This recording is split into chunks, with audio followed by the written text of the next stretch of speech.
자스민 페이스가 추수감사절 저녁 식사에 나타나지 않자 그녀의 가족들은 무언가 잘못되었다는 것을 알았습니다. 자스민의 가족은 그 아이한테 발생했을 최악의 상황을 두려워하기 시작했습니다. 며칠 전에 친할머니가 세상을 떠나고 할머니를 잃은 큰 슬픔에 애도 중이던 자스민이 그 이튿날 집을 나간 뒤로 여태 연락되지 않고 있었던 것입니다.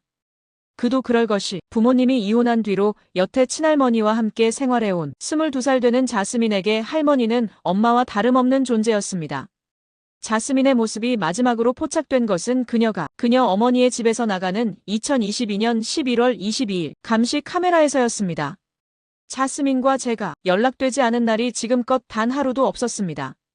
그녀의 어머니 카드리나와 가족들은 불안해지기 시작하였습니다. 그리고 이튿날인 23일 새벽 2시 18분에 자스민이 문득 문자 메시지를 통해 자신의 위치를 카드리나에게 공유해왔습니다. 그 문자 메시지를 받자마자 그녀의 어머니는 이는 평소에 그녀와는 전혀 다른 행동이었다고 느꼈습니다. 위치를 엄마에게 보내는 것은 그것이 무슨 뜻인지 이해될 것입니다. 자스민의 위치 공유 문자에 따라 자스민의 어머니 카트리나와 그녀의 남편은 자스민이 공유한 주소지에 가서 그곳 주민들과 알아보고자 110 트레몬트 스트리트로 갔고 그때 그는 자스민의 남자친구 제이슨 첸이 그곳 아파트에 살고 있다는 것을 알게 되었다 말했습니다. 그들은 첸의 아파트를 방문했지만 딸이나 첸을 찾을 수 없었다고 합니다. 거기에는 제스민의 운전면허증과 여러 개의 신용카드, 그리고 자스민의 바지가 있었고 집 소파에는 월마트 봉지와 종이 타월이 바로 옆에 놓여 있었을 뿐 자스민과 첸 두 사람 모두 보이지 않았습니다. 그리고 그날 밤 8시 27분경에 카트리나는 위치 추적 앱으로 시그널 뷰 콘도미니엄 근처에서 딸의 버려진 차량을 발견하게 됩니다. 카트리나는 곧바로 운전석 좌석이 키가 5피트 2인치인 자스민보다 키가 훨씬 더 큰 사람을 위해 조정되어 있는 것을 발견합니다. 3일 뒤인 26일에 자스민의 페이스북에는 아기와 함께 추수감사절을 즐기고 있습니다. 라는 캡션이 달린 게시글이 자스민의 사진과 함께 올라옵니다. 그리고 자스민의 어머니는 자스민 전화번호로 온 딸이 사우스캐롤라이나에 있는 친구 에마를 방문한다는 문자 메시지를 받았습니다. 하지만 에마는 자스민과 둘이 만날 계획이 없었고 자신은 켄터키에 살고 있다고 말했습니다. 자스민 가족들은 계속해 연락했으나 자스민의 휴대전화로 여러 개의 문자 메시지가 친구와 가족에게 전송되었을 뿐 그녀와 통화한 사람은 없습니다. 모든 메시지에는 자스민이 혼자 있고 싶다는 내용이 담겨 있었습니다. 자스민의 친구 에마는 자스민이 마지막으로 목격된 날 밤에 그는 남자친구 제이슨 첸의 임대 아파트로 갔어요. 그리고 자스민은 화요일 밤에 엄마에게 문자를 보내서 이번 주에 저를 만나러 온다고 했다는데 이건 자스민의 평소 행동과 매우 다릅니다. 자스민은 휴일에는 항상 가족과 함께 지냈거든요. 그리고 수요일 23일 새벽 2시 15분 정각에 제이슨 첸이 살고 있는 아파트 이웃들은 첸의 아파트에서 쿵 하는 요란한 소리와 함께 여자아이의 비명을 지르는 소리가 난다고 경찰에 보고했습니다. 그리고 새벽 2시 18분에 자스민은 엄마에게 자신의 위치를 문자로 보냈습니다. 우리는 이것이 도움을 요청하는 외침이라고 믿습니다. 라고 SNS에서 걱정하고 자스민을 찾아줄 것을 호소하는 영상을 올렸습니다. 에마는 자스민이 페이스북에 올린 그 사진은 자스민과 에마 두 사람의 사진을 캡처한 것으로 자스민이 절대 올리지 않을 것이라고 생각하고 글을 올린 사람이 결코 자스민이 아니라는 것을 알았고 뭔가 잘못되었다는 것을 감지하였습니다. 그래서 자스민에게 바로 전화를 걸고 메시지를 보내고 전화해달라고 부탁했지만 자스민과 끝끝내 통화가 되지 않았습니다. 에마는 제이슨 첸을 아는 사람들이 제이슨은 일했던 직장에서 다른 사람의 휴대폰을 훔친 적도 있고 오랫동안 직장을 구하지 못하고 있습니다. 그가 자스민의 소셜미디어 계정으로 이런 글을 올리고 있는 사람이라는데 의심의 여지가 없습니다. 라고 SNS에 동영상을 켜고 말했습니다. 경찰은 자스민의 남자친구인 제이슨 천의 아파트에서 복도, 첸의 침대며 현관의 부분 제거된 카펫과 싱크대에 혈액이 묻어있고 첸의 침실 카펫과 욕실 타일에 혈액이 묻어있었고 욕실 벽에는 피가 튀어있는 것을 확인했습니다. 그리고 피해자 자스민의 운전면허증과 여러 개의 신용카드를 발견했고 또한 최근에 구매한 여러 세척 용품을 발견했고 깨진 유리와 그리고 격렬한 싸움을 시사하는 다른 증거를 발견했습니다. 건물 CCTV에는 첸이 마스크를 쓰고 손에 검은색 천을 두른 채 건물을 나가는 모습도 담겨 있었습니다. 이와 같은 증거로 경찰은 첸을 자스민 페이스의 실종 사건의 합법적인 용의자로 지목하였고 11월 29일에 드디어 자스민의 남자친구인 중국계 제이슨 천을 1급 살인 혐의로 체포하였습니다. 당시 첸은 테네시주에 있는 부모 집에 있었다고 밝혔습니다.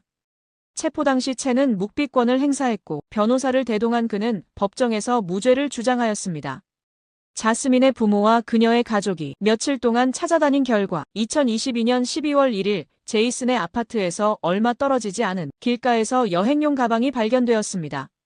가방 안에는 3개의 쓰레기 봉투에 넣은 두 손과 두 발이 족쇄와 수갑에 채워져 연결된 채 태아 모양처럼 하고 있는 자스민의 시체와 그리고 피가 묻은 카펫과 칼 그리고 자스민의 몸에 박혀있는 칼날 끝 등이 있었습니다. 2년이 지난 2025년 1월 13일에 드디어 자스민 살인에 관한 제이슨 천의 공개 재판이 시작되었습니다. 자스민의 가족들과 첸의 가족 모두 보이드 패터슨 판사의 법정을 채웠습니다. 검찰총장 코티 완프의 개회사가 시작되었습니다.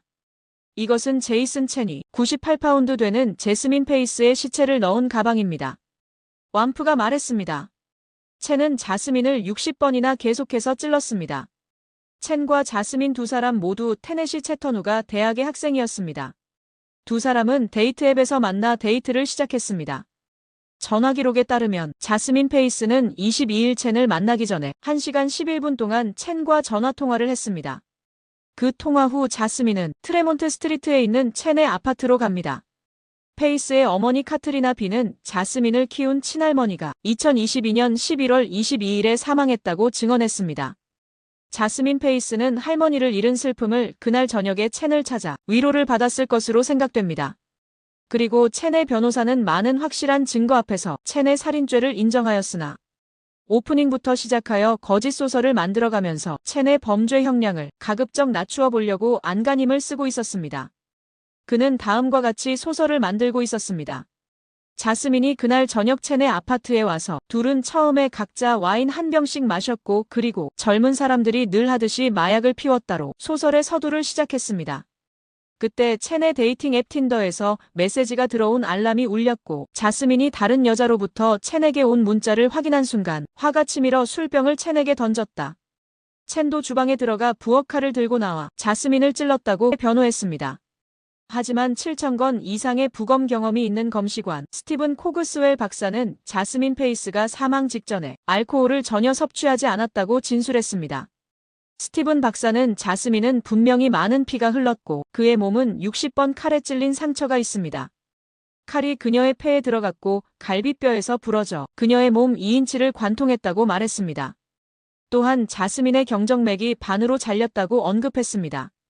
그는 자스민은 갑작스런 죽음이 아니라 서서히 죽어간 것이라고 진술하였습니다. 그리고 자스민의 유독 손목에 부상이 보이지 않았다고 증언했는데 이는 자스민이 저항하고 몸부림쳤음을 나타내는 것이라고 합니다. 수사관은 할머니를 잃고 깊은 상실감에 빠진 채 자신한테 위로받으러 온 여자친구 자스민을 첸은 살해해놓고는 틴더 앱에서 2명의 여성에게 답장했다고 밝혔습니다. 그중 한 명에게 첸은 나는 우리 둘이 지금 사귀고 있다고 생각해 라고 사랑 표현을 하는 메시지까지 보냈다고 합니다. 제이슨 첸은 선고 전에 증언하지 않겠다고 하였습니다.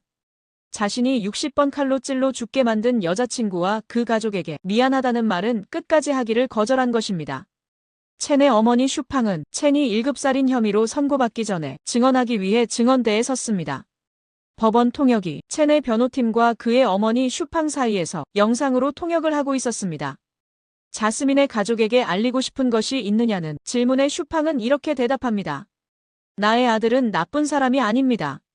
나는 판사와 배심원단에게 나의 아들이 감옥에서 나와 삶을 다시 시작할 기회를 달라고 간청합니다. 변호인이 혹시 본인이 잘못 들었나 싶어서였겠죠. 다시 한번 자스민의 가족에게 전하고 싶은 말이 있는지 물었을 때 슈팡은 내 아들이 언젠가는 풀려나서 삶을 다시 시작할 수 있기를 바랍니다. 나의 아들에게 기회를 주었으면 합니다. 나의 아들은 좋은 아이입니다. 그는 옳고 그름을 알고 있습니다. 그는 실수를 했고 우리는 그가 감옥에서 사회에 나와 개선된 삶을 살 수 있는 기회를 갖기를 바랍니다. 라고 슈팡은 말했습니다.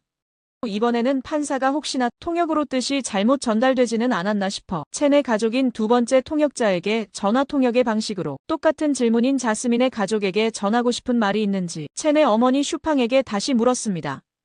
첸의 친척인 두 번째 통역자 역시 슈팡의 똑같은 대답에 당황했는지 바로 통역하지 않고 본인이 다시 슈팡에게 물어보는 어찌 보면 약간의 편법까지 사용하였으나 슈팡의 대답은 똑같았습니다.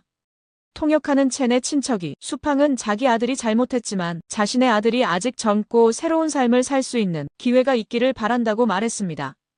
증언 내내 첸의 어머니인 슈팡은 단 한 번도 사랑하는 딸을 잃고 슬픔에 빠진 자스민 가족에게는 눈길도 주지 않은 채 오직 자신의 아들을 위해 사회에서 다시 생활할 수 있는 기회를 주라고만 울면서 호소합니다. 문득 첸의 어머니의 증언만 본다면 심지어 그녀의 아들이 오히려 억울한 죽음을 당한 줄로 착각할 정도였습니다. 라이브로 전반 재판 과정을 보고 있는 시청자들은 첸과 그의 어머니의 파렴치하고 이기적 모습에 댓글창에 격분하는 댓글들로 도배하고 있었습니다. 6명의 여성과 9명의 남성으로 구성된 배심원들은 단 44분간으로 심의를 마쳤습니다. 그들은 만장일치로 제이슨 첸에 대해 1급 고의적 살인과 시체 학대에 대해 유죄 판결을 내렸습니다. 같은 날인 2025년 1월 20일에 판사는 제이슨 첸에게 1급 고의적 살인과 시체 학대 혐의로 가석방 없는 종신형을 선고하였고 첸은 현재 블레드소 카운티 교도소에서 복역하고 있습니다. 한 배심원은 인터뷰에서 자스민은 살해당하기 직전에 자신의 위치를 어머니에게 보내서 스스로 자신의 살인사건을 해결했다고 생각한다고 말하였습니다. 제이슨 첸의 변호사 조슈아는 첸이 페이스를 살해하였지만 1급 고의살인이 아니라 자발적 살인이라고 주장하며 재심을 요청한 상태입니다. 동시에 조슈아 바이스는 또한 첸의 변호사로서 첸에 대한 계약상의 의무를 다했다고 말하고 자신은 더 이상 첸의 살인사건에서 철회한다는 동의안을 제출하였습니다. 첸의 고등학교 동창은 첸이 소셜미디어에 게시한 사진이 자신의 페이스북 사진을 훔친 것이라고 말했습니다. 이 동창은 소셜미디어에 첸의 사진으로 공유된 최소 2장의 사진이 실제로는 내 사진이고 본인도 첸이 자신의 사진을 도용한 것을 전혀 알지 못하고 있었다고 말했습니다. 그는 첸이 틴더 데이트 프로필에 자신의 사진을 사용했다고 말했습니다. 저는 우리가 닮지 않았다고 생각했지만 그가 제 사진을 사용한다는 걸 몰랐고 알았다면 첸이 그런 짓을 하도록 허용하지도 않았을 거예요. 라고 말하였습니다. 그는 나는 첸을 아주 오래 알고 지냈다. 그는 항상 이상하고 진실되지 않았고 가짜였다. 라고 말했습니다. 자스민의 장례식은 레드뱅크에 있는 칼바리 침례교회에서 그를 사랑하고 그리워하는 사람들로 가득 찼습니다. 추모 예배에서 목사는 자스민이 교회의 어린이 사역을 맡고 있다고 말했습니다. 자스민의 친구인 제시카 톰슨은 저는 그녀의 밝고 반짝이는 갈색 눈과 우아한 미소 그리고 사랑과 웃음으로 가득 찬 그녀의 상냥하고 충성스런 정신을 영원히 기억할 것입니다.